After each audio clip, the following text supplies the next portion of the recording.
Hey, Hulk, saw you on WrestleMania. Great job. What's going on in here? Oh, man, I grabbed one of the interns. I was trying to develop a game for the box score. What game? Oh, well, you know, they have that thing on DP where it's called Flinch Ball Brother. Well, I figured, how about this flinch chair? Oh, what you gonna do? Tell me more. Well, what you do is you grab a buddy, then you grab a chair, you take the chair, and you go like this, and if they flinch, oh, brother, you flinched. We're not even playing. Oh, no, brother. First rule of flinch chair is you're always playing flinch chair. I don't have time for this. Box score starts. Oh, yeah! No! Starts right now, Hulkamaniacs. I don't know a lot about sports, but I can drink a lot of beer. My motto is simple. C's get degrees. Need a long, inappropriate hug? I'm your man. I think I'm smarter than you, because I probably am. Howard Collins for box score. Hello and welcome to the Box Score. I'm Brock here in sunny Los Angeles, joined by the Danettes who are back in the Big Apple, where the NFL draft is taking place. Big night last night, fellas. First round kicked off, and you were there to take in all the festivities. Paulie, free food, free drinks. Take us inside, please.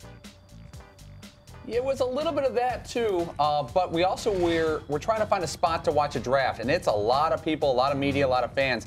And we were at this cusp of the media/fan area, and we basically were yelled at by security guards whilst watching the draft most of the night. Like every 5 minutes we were asked to move. Where are you? Where's your table set up? Are you upstairs, we gotta downstairs? keep this place clear, guys. Come on, let's go. Move it. Brock, I literally got, I was trying to be patient with the security guard. He's got a job to do. But after about the 20th time, I said, look, you tell me where to stand. I promise you I will not move a muscle for the next 3 hours. And he literally placed me in a spot. And I said, I go, you won't see me move. Are we cool? And he goes, yeah, we're cool. And I wasn't trying to be a smartass. Like, just tell me where to go. That's all you want, is a little guidance. As we can see here, you guys were extra giddy, probably because the outcome of your bet was unfolding in front of your eyes. See, what was it like seeing Manziel slip in the draft? That was pretty crazy. I mean, the room was, I'd say, pretty electric, and every time somebody got up that was going to take Manziel, the room really came alive. Although it was interesting that for the actual reveal of the bet and who was going to win and who was going to lose, only one of the Danettes was actually missing for that portion of it, and no one's really sure where he was or why he wasn't around to see that he had actually just lost the bet. But I just found it curious that he had sort of disappeared in those moments. We'll cover that in great length. Well, Manziel did get picked late in the first round, which meant this happened today. McLovin, you wore the A&M jersey through the streets of New York with your underwear on. Was this liberating, and do you want to do this more often? Yeah, this was awesome. First of all, you see how quick and nimble I'm moving without the encumbrance of pants?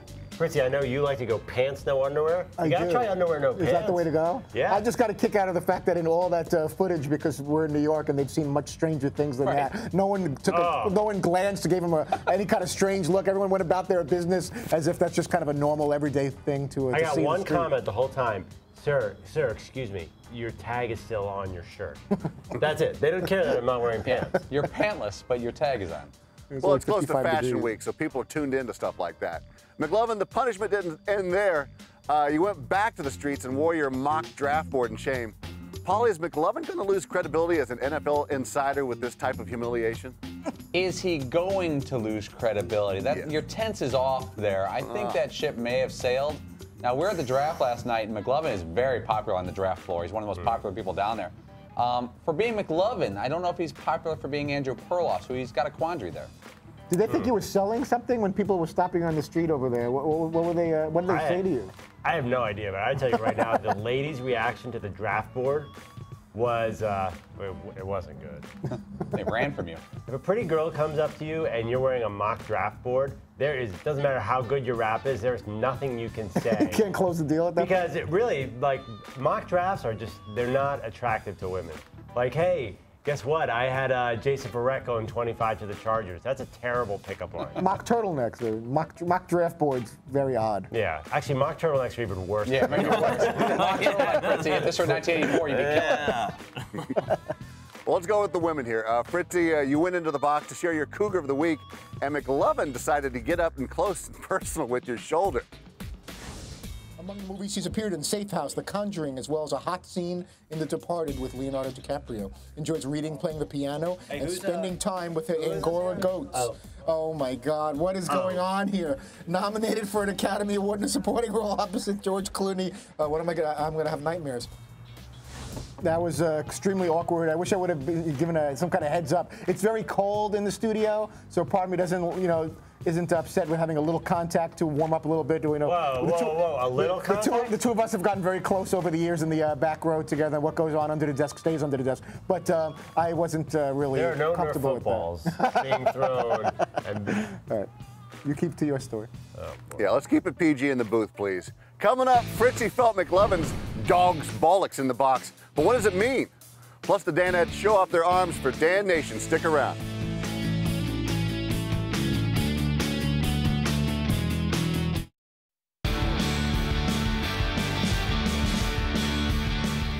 Stoppish time, so injury time. Let's go back to the dog's bollocks. Okay, which you're definitely not today. Yeah, I'm By not the way, the dog's bollocks today. Can I just say that that's swearing, and it's like 5 to 10. What is swearing? Is dog's bollocks? You can't say the B word on English radio or television until after 9 p.m. in England. Welcome back to the Box Score. You beasts were graced with a beauty in the man cave today as Rebecca Lowe dropped by to talk a little soccer. Seton, did you or any of the Danettes know what the term dog's bollocks meant before today? You know, I didn't. I had only known from the Sex Pistols, never mind the Bollocks, here's the Sex Pistols. I've never heard it combined with dog's bollocks, and I always just assumed that it meant a negative thing, but apparently dog's bollocks is a positive? I remember Jim J. Bullock from Too Close for Comfort. Hi, Mr. Rush, but I don't know anything beyond that. Well, maybe does anyone know what a Cincinnati bow tie is? No? That sounds dirty. No? Okay. Is that one of those Urban Dictionary things? I won't get it. I think it's a route. Maybe Ocho Cinco ran for the Bengals, but I'm not sure. Paulie, Rebecca also said your 5 good seconds of soccer is a hit overseas in England. Do you think DP will give you an extension to maybe 8 seconds in the near future? Mixed feelings on that, Broccoli. The brand is 5 good seconds, but I think I could pull off 8 or 9 seconds with the how I've developed my craft.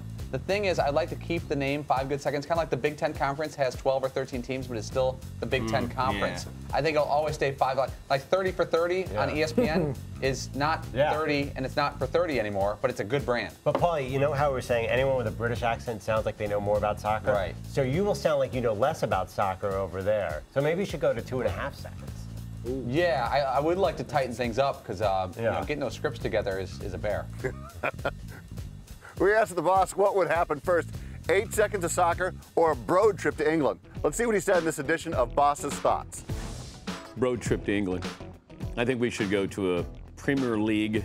I got to get that pronunciation right. Premier League game match.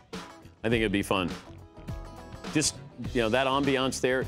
And that's college football, but college football on steroids. You know, that fan base, the way they embrace their teams, their clubs. And I'll wear my kit over there, and I hope to get on the pitch. I gotta learn all these terms. But yeah, I'd love to go do a road trip, bring the Danettes over there. Maybe we do it from a pub. That'd be nice. A Premier League pub crawl. Who's with me? I mean, I couldn't be more thrilled. I would love to do that. I know the guys would love to do that. Pints, soccer. Here's the thing, I based most of my career on that when Dan says he wants to do something, someone in power makes that thing happen. It hasn't happened so far, which is disturbing, right? Well, this is something that Dan's been talking about for easily 5 years now, and we're no closer to that today than we were 5 years ago. Are we farther? Probably farther, actually. I kind of feel like this is like our white whale or something. Yeah. I not to be negative, I don't think that that's ever going to happen. I almost opened my mic and said to Dan during the show today, you know, you really can't go on a road trip to England because you have to get on a plane. There are no roads that go over oceans, so it's not really a road trip. And plus, a road trip in England, they drive on the other side of the road. Yeah. But if I had said that road trip line, Dan would have said, we're going and you're not invited. That's definitely what he would have said. It's not for us. You would have been shunned. Yeah, I heard British Cinemax sucks over there. Fritzy, any plans to put Rebecca in your cougar rotation? Sure. I was a little smitten myself. Like, you know, I can't speak for the rest of the guys, but the accent, and she's you know, just an intelligent, pretty, and it was great having her in studio. I'm not sure what her age is or how close she is to that kind of 40 number that I kind of look at for the Cougar as a bar. But you know, she's right there. I thought she was terrific and a lot of fun, and that fantastic accent. I think you got a pretty wide strike zone with the 70-year-old first grade teacher. Actor Wendell Pierce of The Wire also dropped by the studio, and right off the bat, he admitted why he was wearing sunglasses indoors. Thunder Clippers coming up later on tonight. And the Kings almost came back. Yeah, they did. In the last minute, open net, almost tied it up. Wendell, let me give you a full intro. You know how this works? Yeah, I know. But see, in honor of Bunk, I went on a bender last night. You did not go on a bender. Yes, you did? Yes, I did. I said, "Oh, Patrick, it's a radio show." Why don't you? Oh, yeah. You didn't realize it was a TV show. No, it's the radio show that I watch on TV. Hey, that makes two of us, huh? I guess I'm not the only one who's been on a little bit of a bender. Although he could get away with wearing sunglasses, and I wish that I could have showed up today with sunglasses, or maybe a little makeup. Sort of helped me out right in this general area, because I pretty much look like a zombie. Wendell Pierce opened that door for you. Wendell Pierce was allowed to wear glasses. Could you wear a pair of aviator glasses tomorrow? I could if I had been on The Wire, I think. Right. But instead, negatory. McLovin, Wendell proved that he predicted Blake Bortles being drafted by the Jaguars on his Twitter feed. Will you be consulting him for your 2015 draft? 100%. I was really seriously impressed with you. I didn't think I found anybody who predicted that. In all seriousness, we should get him on before next year's draft. I think it's done. I've been kicked to the curb as the NFL Draft Insider, and Wendell Pierce is our new Dan Patrick Show NFL Insider. I gladly pass the torch to a much more accurate analyst. Coming up, time to see how closely the Danettes follow their own show. That and more when the box score returns.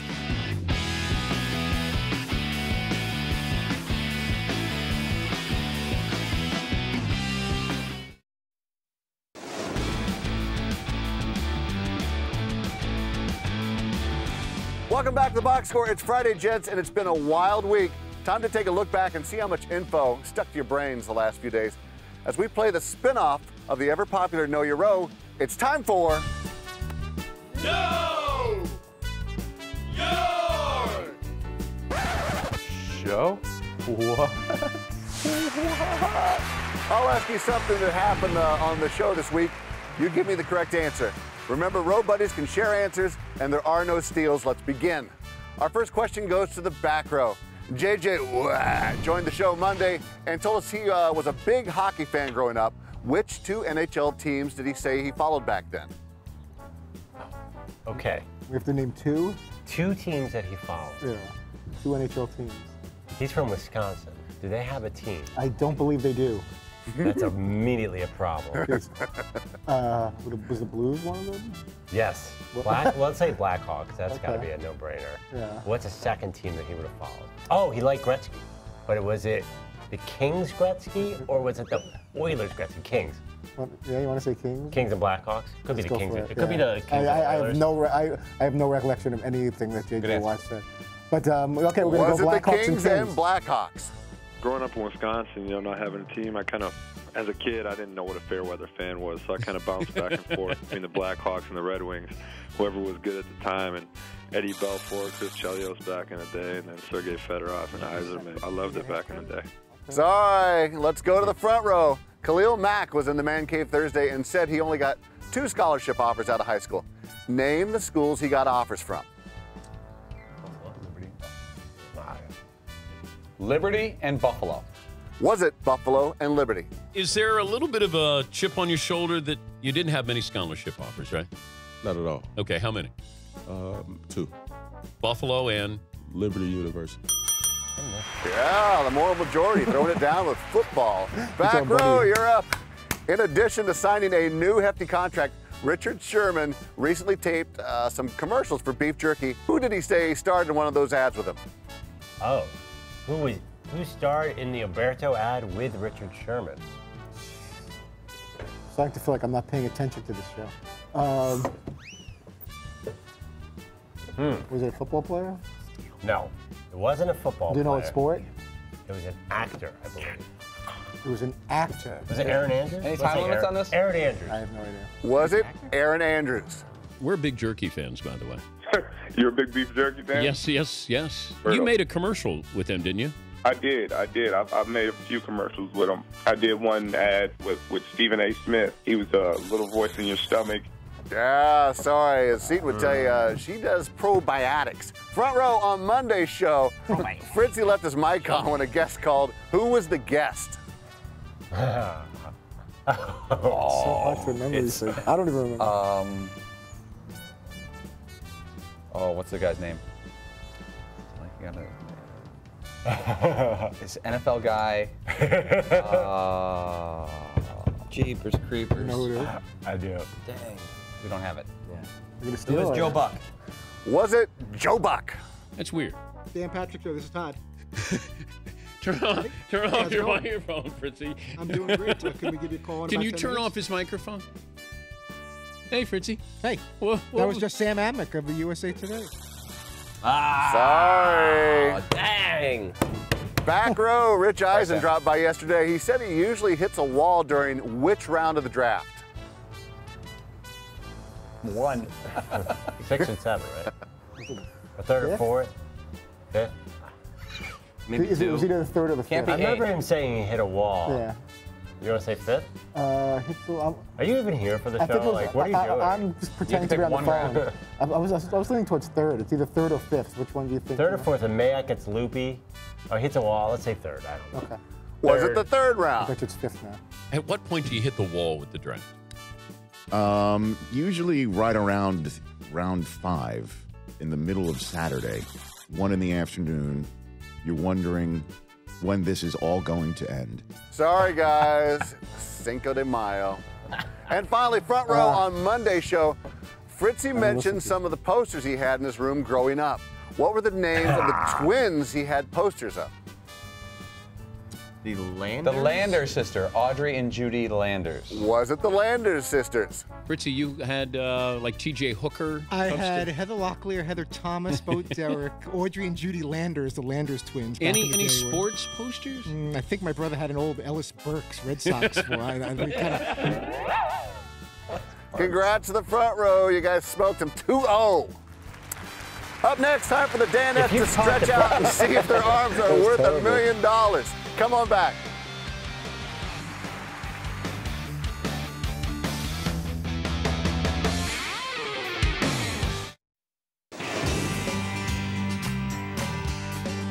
Welcome back to the Box Score. Actor John Hamm chatted with DP today about his new flick, $1 Million Arm. So we wanted to see what your arms were worth. We purchased a speed gun and are ready to see what you guys are made of. Polly, start us off.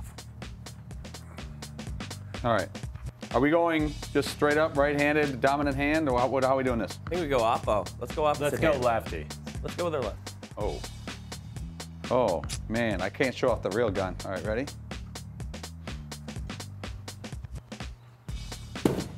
22 miles an hour. Yeah. 22. That's not so bad. Dude, you're bringing some Got heat him to in low. that. We got him That in was low. super accurate, That's too. You only missed the plate by like 20 miles. I'll give it a shot.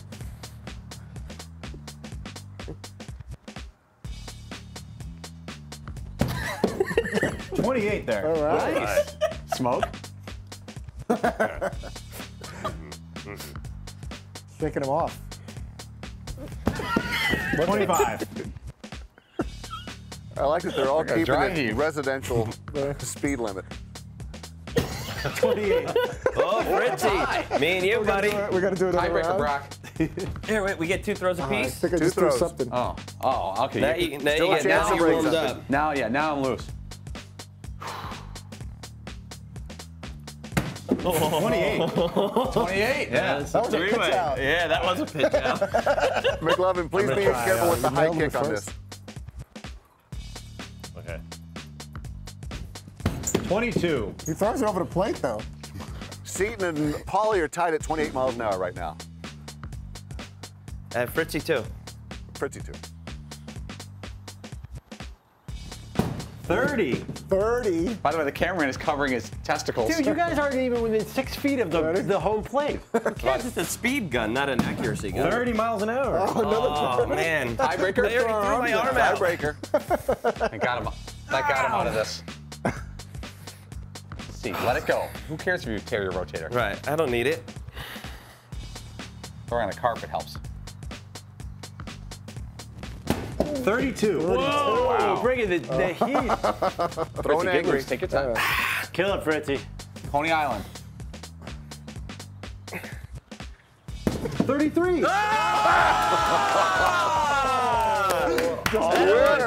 Wow. Low main dinner. There you go, kid. My elbow. Congratulations, Fritzy. Who's on Fritzy. Next week? Reggie Miller will join us next week. Our friend Rich Eisen will join us next week. Adam Sandler is going to join us in the New York City Man Cave next Thursday. So that's what. And John Smoltz, I believe, next Thursday, also here in New York. Oh, pitcher doesn't stand up to you guys. Thanks for watching the Box Score. Set your DVR or tune in weekdays at 3 p.m. Eastern, only on Audience Channel 239 on DirecTV. I don't know a lot about sports, but I can drink a lot of beer. My motto is simple. C's get degrees. Need a long, inappropriate hug? I'm your man. I think I'm smarter than you, because I probably am. Hey, thanks for watching the Box Score. Holy cow!